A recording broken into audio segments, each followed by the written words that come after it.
नमस्कार, दोपहर समाचार में आपका स्वागत है।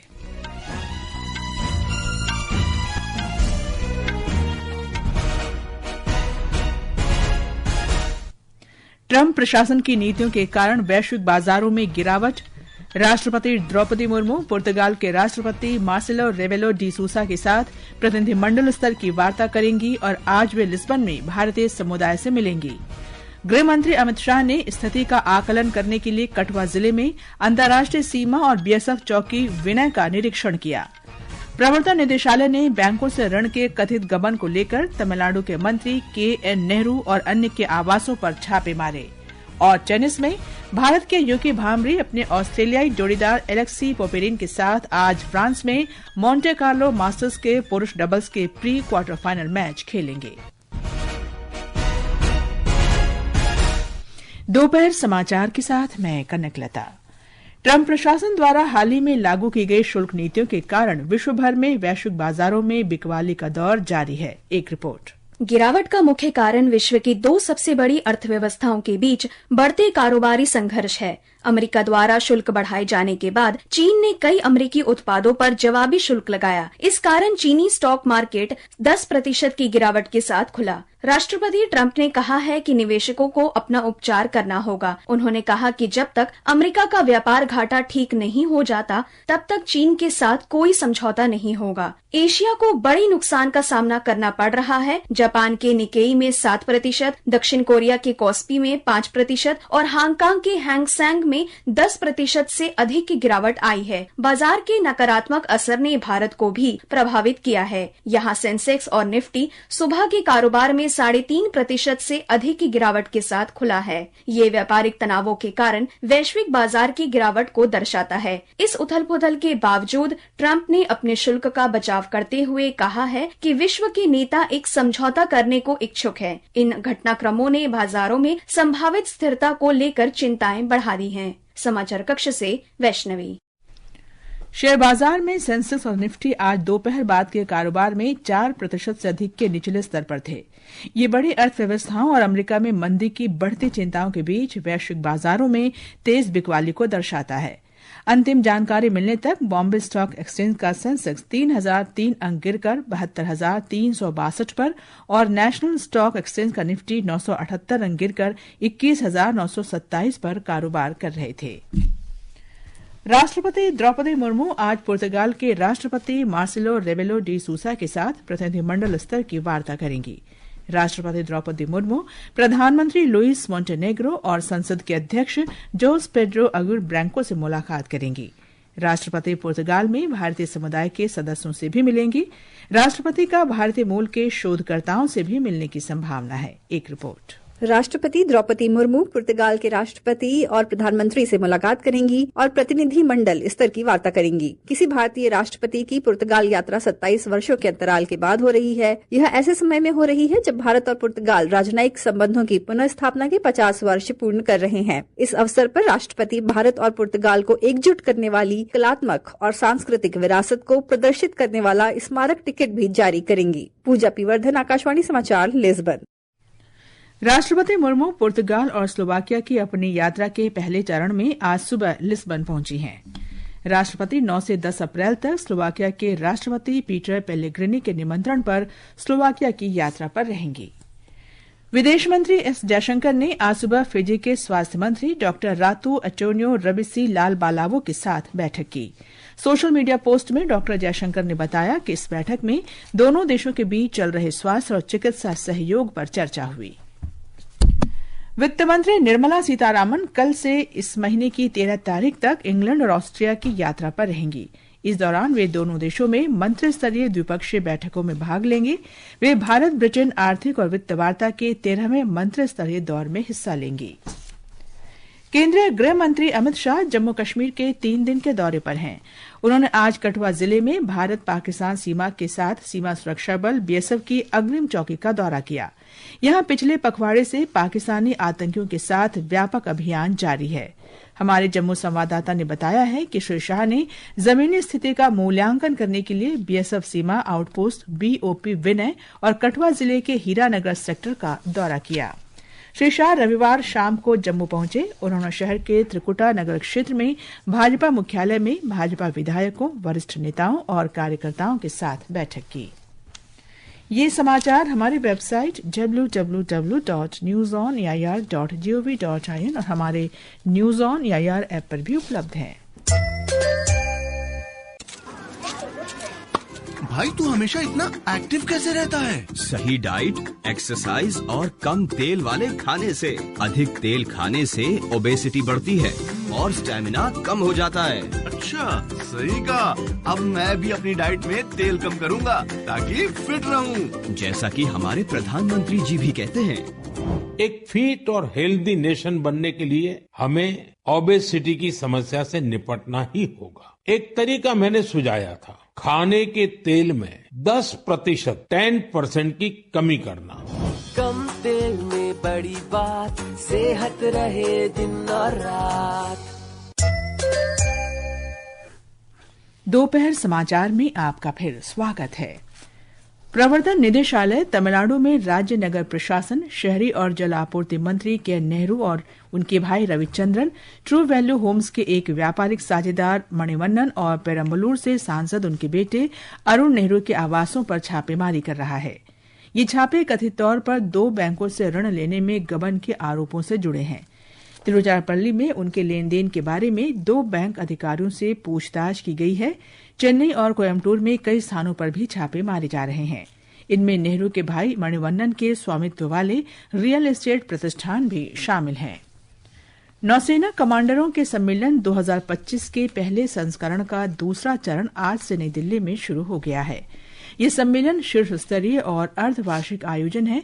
इसमें नौसेना के शीर्ष कमांडरों के बीच महत्वपूर्ण रणनीतिक, परिचालन और प्रशासनिक मुद्दों पर विचार विमर्श किया जाता है। इस सम्मेलन के दौरान रक्षा प्रमुख, सेना प्रमुख और वायुसेना प्रमुख तीनों सेनाओं के बीच तालमेल को बढ़ावा देने और एक समान प्रयासों को आगे बढ़ाने के लिए नौसेना कमांडरों के साथ चर्चा करेंगे। प्रधानमंत्री मुद्रा योजना के अंतर्गत अब तक 32 लाख करोड़ रुपए से अधिक के 52 करोड़ से अधिक ऋण स्वीकृत किए जा चुके हैं। वित्तीय समावेशन को सुगम और उद्यमियों को सशक्त बनाने के उद्देश्य से गैर कॉरपोरेट, गैर कृषि, लघु और सूक्ष्म उद्यमों को 10 लाख रुपए तक के जमानत मुक्त ऋण प्रदान करने के लिए वर्ष 2015 में ये योजना शुरू की गई थी। इस योजना के अंतर्गत 3 श्रेणियों में ऋण दिए जा रहे हैं। इसमें 50,000 रुपए तक का शिशु, 5 लाख रुपए तक का किशोर और 10 लाख रुपए तक का तरुण ऋण शामिल है। जम्मू कश्मीर में विधानसभा सचिव मनोज कुमार पंडित ने आज सदन को जानकारी दी कि विधानसभा द्वारा पारित 3 विधेयकों को 25 मार्च 2025 को उपराज्यपाल ने स्वीकृति दे दी है। इन विधेयकों में जम्मू कश्मीर वस्तु और सेवा कर संशोधन विधेयक 2025, जम्मू कश्मीर विनियोग विधेयक 2025 और जम्मू कश्मीर विनियोग विधेयक 2025 शामिल हैं। स्वास्थ्य और इससे जुड़े अच्छी आदतों के बारे में जागरूकता बढ़ाने के लिए आज दुनिया भर में विश्व स्वास्थ्य दिवस मनाया जा रहा है। विश्व स्वास्थ्य संगठन के अनुसार इस वर्ष का विषय है स्वस्थ शुरुआत, आशापूर्ण भविष्य। इस विषय का उद्देश्य मातृ और नवजात मृत्यु को रोकना तथा महिलाओं के दीर्घकालिक स्वास्थ्य तथा कल्याण को प्राथमिकता देना है। इस अवसर पर प्रधानमंत्री नरेंद्र मोदी ने एक स्वस्थ विश्व के निर्माण के लिए अपनी प्रतिबद्धता की पुष्टि की। अपने संदेश में उन्होंने कहा कि सरकार स्वास्थ्य सेवा पर ध्यान केंद्रित करना जारी रखेगी और लोगों के कल्याण के विभिन्न पहलुओं में निवेश करेगी। श्री मोदी ने इस बात पर जोर दिया कि अच्छा स्वास्थ्य हर संपन्न समाज की नींव है। आज आधुनिक दुनिया की जो लाइफस्टाइल है, जो नई नई बीमारियां हम देख रहे हैं, इसलिए आज निरोगी रहना जीवन की सफर का एक महत्वपूर्ण हिस्सा हो सकता है।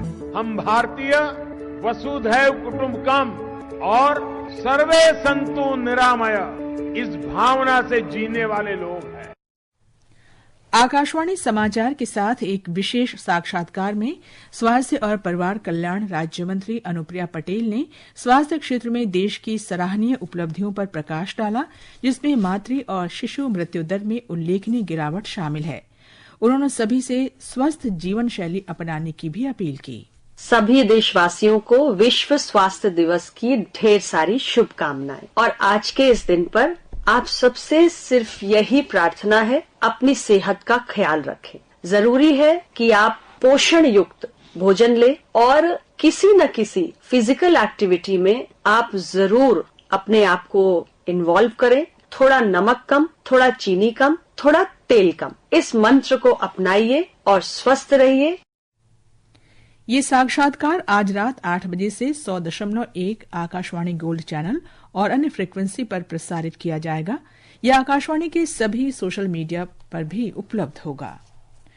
आयुष मंत्रालय ने मोरारजी देसाई राष्ट्रीय योग संस्थान के सहयोग से आज सुबह ओडिशा के भुवनेश्वर स्थित कलिंगा स्टेडियम में योग महोत्सव का आयोजन किया।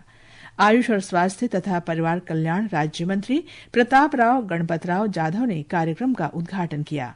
उन्होंने कहा कि प्रधानमंत्री नरेंद्र मोदी ने योग का अंतर्राष्ट्रीय स्तर पर प्रसार किया।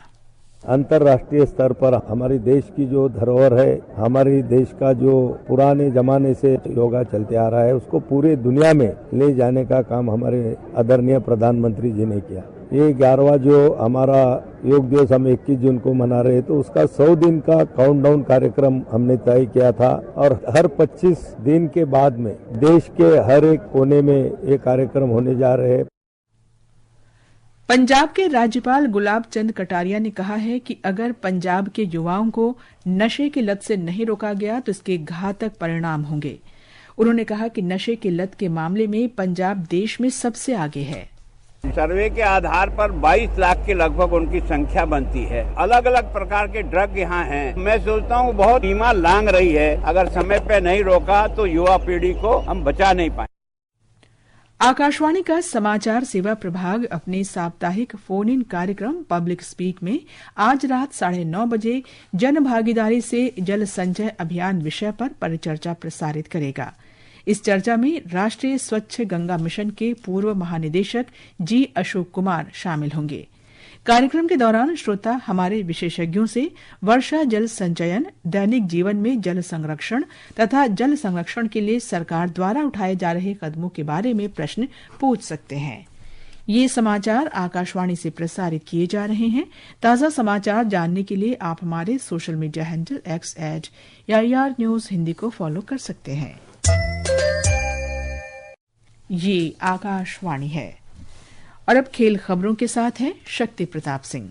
टेनिस में फ्रांस के मोंटे कार्लो मास्टर्स में भारत के रोहन बोपन्ना और अमेरिका के उनके जोड़ीदार बेन शेल्टन पुरुष डबल्स के प्री क्वार्टर फाइनल में पहुंच गए हैं। भारतीय अमेरिकी जोड़ी ने कल पहले दौर में अर्जेंटीना के फ्रांसिस्को सेरेंडेलो और चिली के एंड्रेजांदो टोबिलो को 6-3, 7-5 से हराया। 45 वर्षीय बोपन्ना और 22 वर्षीय शेल्टन का सामना कल प्री क्वार्टर फाइनल स्पर्धा में इटली की जोड़ी सिमोन बोलेली और एंड्रिया वाउसोरी से होगा। इस बीच भारत के नंबर 1 डबल्स खिलाड़ी यूकी भावरी ऑस्ट्रेलिया के अपने जोड़ीदार एलेक्सी पोपेरिन के साथ आज दोपहर के बाद अपना मुकाबला खेलेंगे। भावरी और पोपेरिन पुरुष डबल्स के पहले दौर में जर्मनी के जान लेनार्ड स्ट्रंक और ऑस्ट्रेलिया के एलेक्स डी मिरोन के आमने सामने होंगे। क्रिकेट में IPL T20 क्रिकेट में आज मुंबई इंडियंस का मुकाबला मुंबई के वानखेड़े स्टेडियम में रॉयल चैलेंजर बेंगलुरु से होगा। ये मैच शाम 7:30 बजे खेला जाएगा। शूटिंग में पूर्व विश्व चैंपियन रुद्राक्ष बालासाहेब पाटिल ने पुरुषों की 10 मीटर एयर राइफल शूटिंग स्पर्धा में BNS आयर्स में ISSF वर्ल्ड कप 2025 में स्वर्ण पदक जीत लिया है। मौसम विभाग ने आज गुजरात और कच्छ क्षेत्र के लिए रेड अलर्ट, राजस्थान के लिए ऑरेंज अलर्ट और दिल्ली के लिए येलो अलर्ट जारी किया है। आकाशवाणी समाचार से विशेष बातचीत में विभाग के वरिष्ठ वैज्ञानिक RK जेनामणि ने बताया कि अगले 2 दिन तक दिल्ली, हरियाणा और पंजाब में लू का अलर्ट जारी रहेगा। अंत में मुख्य समाचार एक बार फिर। ट्रंप प्रशासन के नीतियों के कारण वैश्विक बाजारों में गिरावट। राष्ट्रपति द्रौपदी मुर्मू पुर्तगाल के राष्ट्रपति मार्सेलो रेबेलो डी सूसा के साथ प्रतिनिधिमंडल स्तर की वार्ता करेंगी और आज वे लिस्बन में भारतीय समुदाय से मिलेंगी। गृहमंत्री अमित शाह ने स्थिति का आकलन करने के लिए कठुआ जिले में अंतर्राष्ट्रीय सीमा और BSF चौकी विनय का निरीक्षण किया। प्रवर्तन निदेशालय ने बैंकों से ऋण के कथित गबन को लेकर तमिलनाडु के मंत्री KN नेहरू और अन्य के आवासों पर छापे मारे। और टेनिस में भारत की यूकी भांबरी अपने ऑस्ट्रेलियाई जोड़ीदार एलेक्सी पोपेरिन के साथ आज फ्रांस में मोंटे कार्लो मास्टर्स के पुरुष डबल्स के प्री क्वार्टर फाइनल मैच खेलेंगे। इसके साथ ही दोपहर समाचार का ये अंक समाप्त हुआ। नमस्कार।